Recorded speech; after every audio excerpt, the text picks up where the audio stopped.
What would you do if a 4-year-old boy labeled autistic and silent for over a year suddenly clutched his father's leg and whispered, "Don't let her go," just seconds after she was fired? That's exactly what happened the day Grace Miller, a struggling nanny from Georgia, dared to challenge a billionaire in his own home. She wasn't a doctor, she had no fancy title, but she saw something no one else did, a child who wasn't broken, just lonely. What followed was a storm of secrets, second chances, and one unimaginable choice that would change all their lives forever. From hidden guitars and midnight cocoa to a child's first words and a love neither of them saw coming. This story isn't just about healing a little boy. It's about tearing down the walls around a grieving man's heart. And it all began with 7 dangerous words. Your son is not autistic, he needs love. Stay with us. Because what happens next will move you more than you think. The first time Grace Miller stepped into the Carter Mansion on New York's Upper West Side, she felt like a stranger in a world of cold marble and colder hearts. Her shoes, worn thin by years of walking, Georgia's dusty streets clicked awkwardly on polished floors. The mansion was silent, clinical, but it wasn't the silence that unsettled her. It was the look in the little boy's eyes. Ethan Carter, 4 years old, sat alone in the garden, methodically lining up toy cars by color. A woman in a white lab coat observed from a distance, scribbling notes on a clipboard. No one spoke to him. No one smiled. No one touched him. "Is that Ethan?" Grace asked the stern housekeeper, Mrs. Jenkins. "He's in therapy. You're not to interrupt him," came the reply. Grace swallowed hard. She had seen that look before years ago in her own reflection after losing her parents. A look of being physically present, but emotionally erased. Then came the man behind the silence. Nathan Carter was tall, impeccably dressed, and as emotionally armored as the stone walls of his mansion. He didn't shake Grace's hand. He didn't smile. "Do you have experience with autistic children?" he asked sharply. "Yes. I worked at a special needs center in Georgia." "Can you start today?" The last nanny left without notice. "I have a meeting." And just like that, she was in. But Grace knew from the start she wasn't just walking into a job. She was walking into a storm. From day one, she noticed what no one else seemed to care about. Ethan never made eye contact, never spoke more than a word or two, and recoiled from every clinical, emotionless routine forced on him. The file left in her room listed dozens of medications, strict schedules, and daily observations. But nowhere did it mention love, so she broke the rules. She sang to him in soft southern lullabies when she bathed him. She told him bedtime stories instead of reading from sterile therapy scripts. She hugged him when he cried instead of documenting his behavioral episodes. And Ethan responded, just barely. A glance here, a flicker of a smile there. Until one afternoon, everything unraveled. The therapist was pushing Ethan through a cognitive task he clearly wasn't ready for. His tiny hands trembled. His eyes darted around the room, silently begging for help. "Go get Mr. Carter," the therapist ordered coldly. "We need him to witness these disruptive behaviors." Grace stood frozen. She knew what that meant. Another note in a chart, another label, another reason to up the dosage. But as Nathan entered the room, Grace didn't go silent. She spoke. "Mr. Carter," she said, voice shaking, "your son is not autistic. He just needs love." The room dropped into icy stillness. Nathan's expression hardened. His voice was like glass breaking. "How dare you contradict 36 specialists? You're dismissed. Pack your things. Now." Grace bent down to gather Ethan's scattered toys, hands trembling. She had lost her job, lost her income, lost the ability to support her little sister Chloe and their grandmother back in Blue Ridge. But she hadn't lost her voice. Not this time. "I understand," she said quietly, "but I won't apologize for seeing him." Then something no one expected happened. Ethan stood up. The boy who hadn't formed a full sentence in over a year walked to his father, clutched his legs, and said clear as day, "Daddy, don't let Grace go." The therapist dropped her tablet. Nathan froze. Grace covered her mouth, eyes wide with shock. The silence shattered into 1,000 unspoken truths. Nathan knelt slowly, his expensive suit wrinkling at the knees. "What did you say, Ethan?" "I want Grace to stay," the boy whispered. "She makes the monsters go away." And in that moment, for the first time, Nathan Carter really looked at his son. What followed wasn't an apology, nor was it a warm embrace. It was a controlled decision spoken through gritted teeth. She can stay, for now, but there will be cameras in Ethan's room, and she will follow every protocol. No exceptions. Grace nodded. As you wish.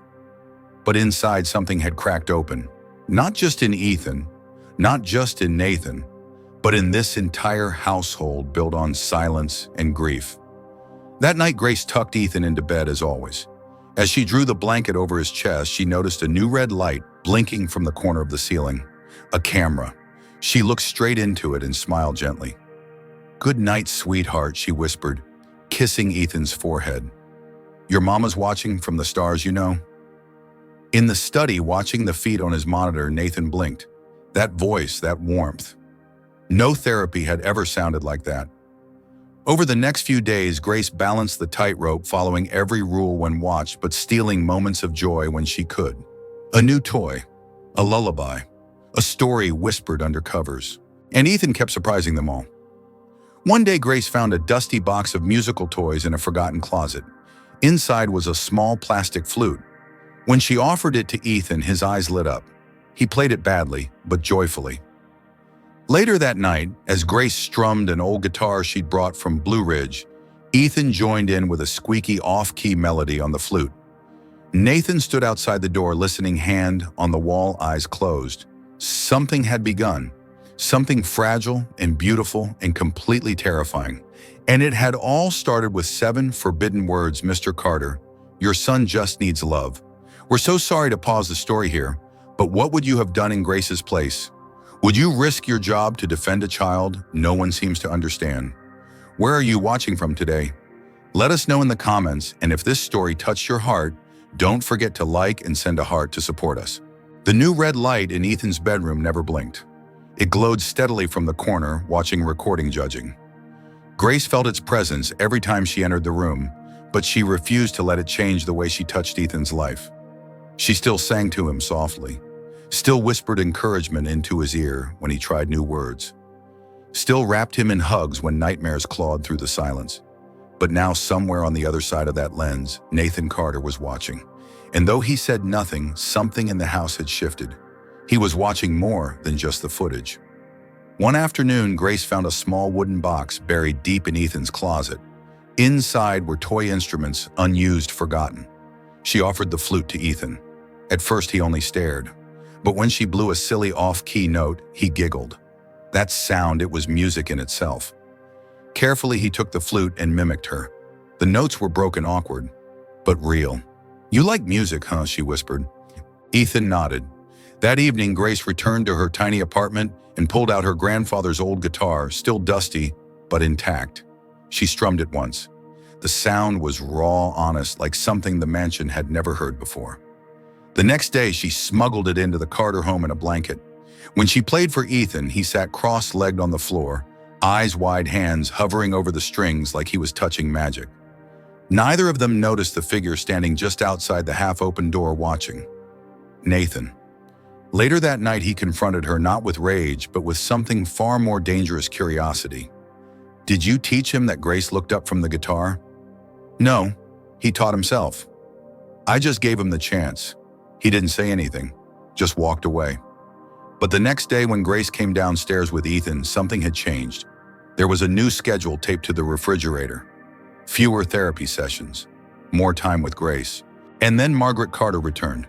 She swept into the mansion like a gust of judgment in pearls. 60 years old, elegant, cold. Her eyes scanned Grace like she was dust on the chandelier.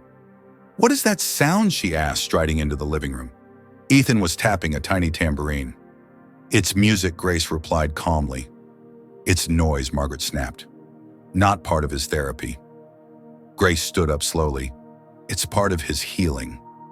Before Margaret could retort, Nathan appeared behind her. "I approved it," he said. "They're continuing." His mother blinked, visibly thrown off. "Nathan, she's altering the entire structure, and in 1 month he's spoken more with her than he has with all your specialists in a year." Nathan cut in. Grace stared.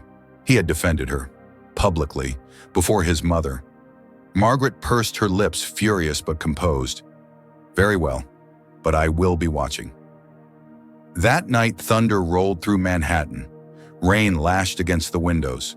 Ethan screamed from his bedroom. Grace ran to him, found him trembling, hiding beneath the sheets. "Shh," she soothed, rocking him gently. "It's just rain, sweet boy. Just rain." He clung to her like she was the only steady thing in a collapsing world. As she carried him downstairs to the kitchen, she nearly bumped into Nathan barefoot in pajama pants, clutching a coffee mug. "What's wrong?" he asked, concern in his eyes. "He had a nightmare. I thought maybe chocolate would help." Nathan hesitated, then surprisingly said, "Mind if I join you?" 10 minutes later, the three of them sat in the kitchen, drinking hot chocolate under flickering lights while the storm raged outside. Ethan wore a chocolate mustache. Grace smiled at him, and Nathan smiled at both of them. It felt like a family, and that was dangerous. The next morning, after much pleading from Grace, Nathan agreed to a second opinion. A new child psychologist evaluated Ethan for hours, carefully reviewing all past diagnoses, test results, and therapy notes. When he finished, he looked at Nathan and said calmly, "Your son is not autistic."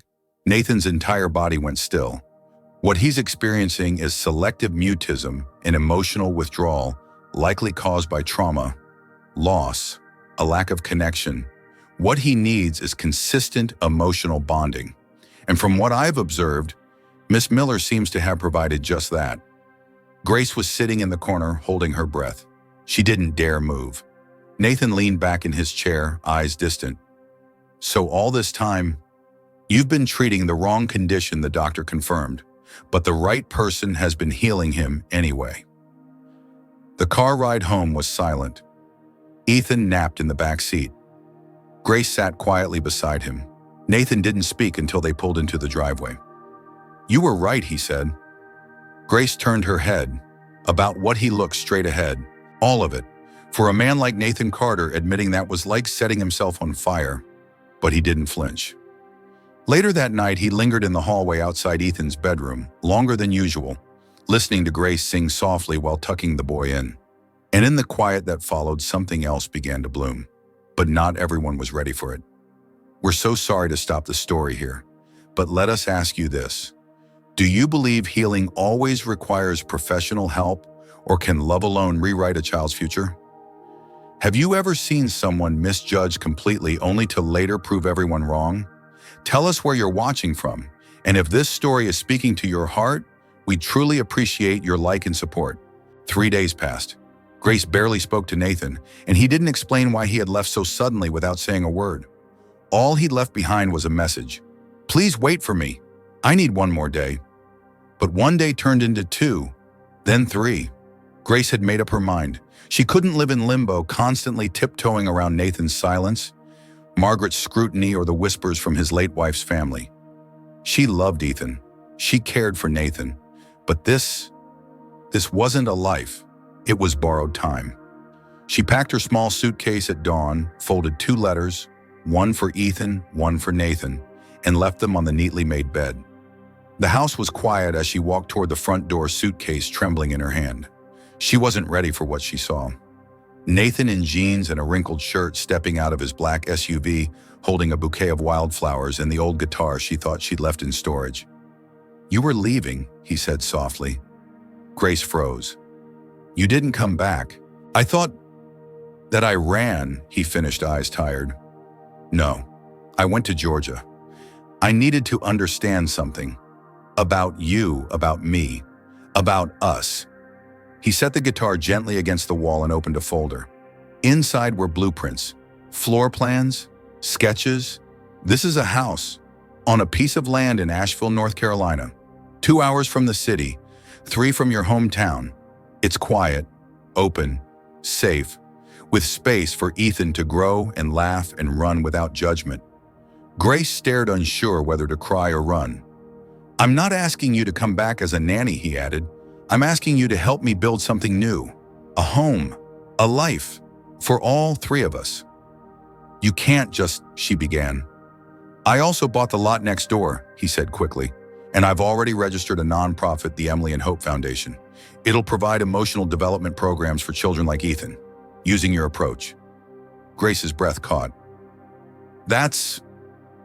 "My middle name is Hope." "I know," he said with a small smile. It felt right.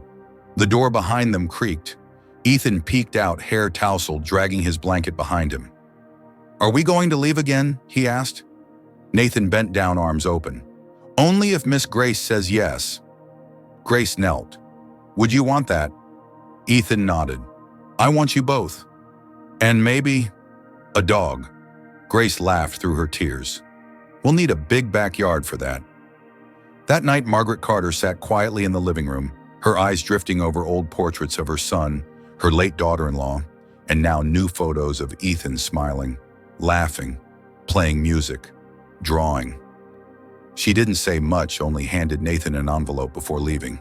Inside was a deed, the blueprints of a cabin Nathan's father had designed before his death, a retreat in the mountains they never finished. A note scribbled at the bottom read, "Build something different from what we did, something better." Weeks passed. The Foundation's first workshop took place under a tree in Blue Ridge, with local children, teachers, and therapists listening to Grace as she explained kids don't need labels. They need love. They need to be seen. Nathan sat nearby, Ethan asleep in his lap, fingers wrapped tightly around a flute. The house went up faster than expected. Large windows opened toward the hills, a small greenhouse in the back, a music room painted in Ethan's favorite shade of sky blue, and on the front porch, a jacaranda tree transplanted from the Carter estate, a symbol of where it all began. On the day of their wedding, the sun lit the garden with golden warmth. Guests from every corner of their journey arrived, teachers, neighbors, former therapists, even Margaret wearing a softer smile than anyone expected. Grace walked down the aisle in a simple white dress, embroidered with patterns from her grandmother's quilts. She held Ethan's hand in one and a bouquet in the other. When she reached Nathan, Ethan stood between them, holding a small box. "Daddy said I could do the ring part," he whispered proudly. Nathan looked at Grace. "I've built companies, earned billions, lost things I thought I'd never recover. But the only thing I ever truly needed was what you gave freely. Love.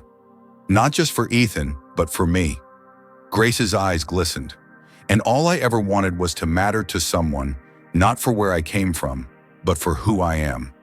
They kissed beneath the blooming jacaranda. Later that night, while guests danced and laughed under string lights, Grace stood watching Ethan teach two younger children how to play a simple melody on the flute. Margaret approached with 2 glasses of lemonade. "He's happy," she said quietly. "He is," Grace nodded. "So are you. I think I've never been more." Margaret hesitated, then offered her hand. "Welcome to the family, Grace." In the background, Nathan strummed the old guitar while Ethan hummed along, no longer a silent boy, but a child with a voice and a future. And Grace. She'd come to this house with nothing but a suitcase and a heart full of doubt. But she was leaving it not just as a wife or a mother. She was the woman who dared to say, "Your son doesn't need more therapy. He needs love." And in doing so, she had rewritten the future for all of them. If a child's first words could change a father's heart, what else do you think love has the power to transform? Have you ever witnessed a moment where someone dared to speak the truth and it changed everything? What do you think of this story? If it moved you, comment with number 3 below. If it felt just okay, write number 2.